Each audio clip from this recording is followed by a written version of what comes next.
Praise the lord my dear brothers and sisters. మన ప్రభువైన యేసుక్రీస్తు నామంన మీ అందరికీ నా వందనాలు. యేసు పునరుద్ధరణులైన తర్వాత తన శిష్యులకు కనిపించి వారికి ఆజ్ఞాపించిన ఒక గొప్ప ఆజ్ఞ ఈ వచనము మనకి తెలియజేస్తుంది.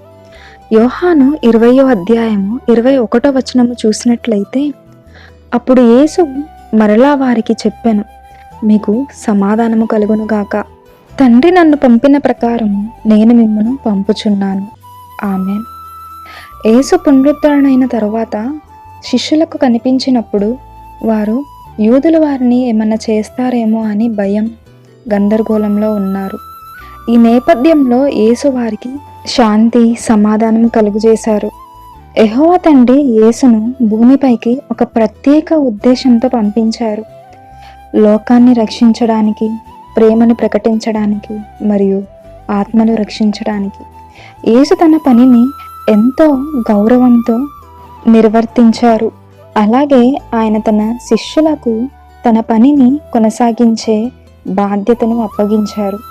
ఇది కేవలము ఆయన శిష్యులకు మాత్రమే కాదు, ఆయన అనుచరులకు, అంటే మనము ప్రతి ఒక్కరూ యేసు చూపిన విధేయతను, ప్రేమను, ఆయన త్యాగాన్ని అనుసరించి సువార్త ప్రకటించడానికి, ఇతరులకు సేవ చేయడానికి పిలువబడ్డాము.